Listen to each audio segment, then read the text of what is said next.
Өнөөдөр бол Монголын түүхэнд хамгийн ухаалаг байсан эмэгтэй түүхийг хуваалцъя. За энэ хэрэг маань болохоор Сорхтон хатан байгаа. За Сорхтон хатны түүхэн нь бол түүний нөхөр нь нас барсан. Тэгээд нөхөр нь нас барсны дараагаар бол маш хүнд нөхцөлд үлдсэн.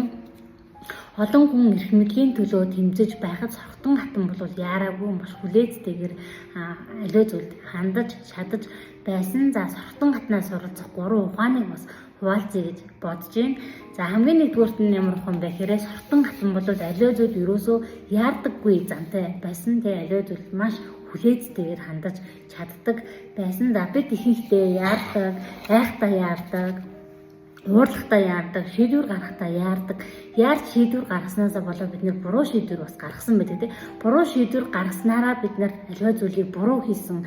Энэ чинь ингэхгүй байгаа юм биш үү гэж сүлд нь бас боддог. Тийм зүйлүүд гардаг шүү дээ. Тэгэхээр бид нэр аливаа зүйлд яаралгүйгээр шийдвэр гаргах нь маш чухал юм гэж энэ их маань гэсэн маань. Тэгээд Сорхтон хатан бол яг ингэж яарч юусоо шийдвэр гаргаагүй маш хүлээцтэйгээр хүлээж байг зөв цаг хугацааг л хүлээж исэн. Тэгээ зөв цаг хугацаанд энэ их маань зөв шийдвэр гаргаж бас манлайлж чадсан ийм эмэгтэй байгаа. Тэгээд ялалт бол төвчээрээс эхэлдэг гэж бас энэ Сорхтон хатан маань бичсэн байсан. Тэгэхээр бид нэр аливаа зүйлд хандах хандлага нь аливаа зүйлд яаралгүйгээр өрөөс яарч буруу шийдвэр гаргахгүйгээр аливаа зүйл бодож тунгааж байж шийдвэр гаргах нь чухал юм гэдэг энэ дээр бас ойлгосон. За хоёр дахь ухаан нь юу вэ гэхээр сэтгэл хөдлөлөөр шийддэг байсан. Аливаа зүйлийг сэтгэл хөдлөлөөр ерөөсөө шийддэггүй байсан. За сэтгэл хөдлөлтөд хавтдаггүй байсан. Амьдрал дээр бид ууртай байх үедээ хамгийн буруу шийдвэрийг гаргадаг. Бид нар уурсан үедээ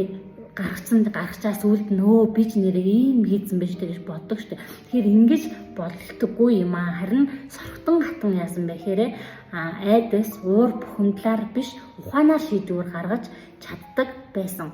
За тэгэхээр энэ ухаанаар шийдвэр гаргаж чадсанараа бас манлайллыг бий болгож чадсан ийм эрхэм байгаа. Тэгээд 50 хүн илүү холыг хардаг гэж Сорхтон хатан маань бас бичсэн байсан. Тэгэхээр бид нэр аливаа зүйлд хандж байгаа хандлага 50-аар уураар биш 50-аар бид нэр шийдвэр гаргаж чадах юм бол энэ бас ухаан маш чухал юм гэдгийг Сорхтон хатан маань бас хэлсэн байсан. За 3 дахь нь болохоор юу вэ гэхээр өөрийгөө удирдах чадвар.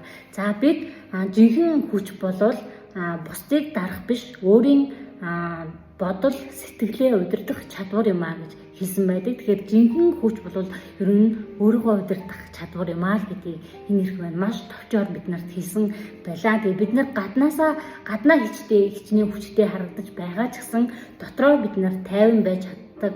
Аливаа зүйлийг ухамсартайгаар шийдвэр гаргаж чаддаг хүн хамгийн хүчтэй хүн байдгаа гэж Сорхтон хатан маань бас хэлсэн байлээ. Тэгээ өөрийгөө ялсан хүн амьдралаа өөрчилж эхэллээ. Та өөрийгөө ялж өөрийгөө бүтээж чадсанараа таны амьдрал өөрчлөгдөж эхэлдэг.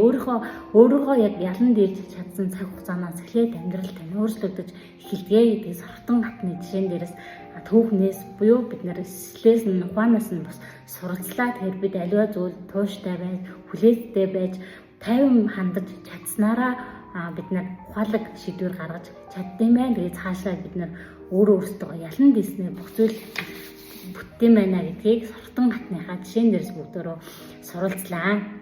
За гэхдээ өөрийгөө бид нар удирдах чадвал амьдрал өөрчлөгдөж эхэлдэг гэж энэ хэрэг маань бас бид бүгдэд ойлголцлаа. Тэгээд миний хувьд бол яг одоо сүүлийн үед яг энэ өөртөө илүү ажиллах тал дээр өөрийгөө хөгжүүлэх тал дээр ажиллаад явж байгаа. Энэ бүгдээс бүгднгөөс нь суралцаад явж байгаа. Тэгээд та бүхэндээ бас өнөөдөр нэг санааг хуваалцаа гэж бодож байна. За тэгээд жинхэнэ хүч гэдэг нь өөрийгөө удирдах чадвар юм гэсэн чинь тэгэхээр та бүхэн маань өөрийгөө удирдах хэрхэн чадж байна, өөртөө хэрхэн бий болгож байна гэдгээ сайн анзаараарай. Тэгээд өнөөдөр 50 байх нэг алхмыг та бүхэн маань хийгээд үзээрэй. Тэгээд энэ зүйлүүдээс бас дахин суралцаарай гэж хүсэж байна. Тэгээд бичлэг маань та бүхэнд хүрч таалагдаж байвал сувгийн маань бас дагаарай. Тэгээд дараагийн бичлэгээрээ уулзцаая.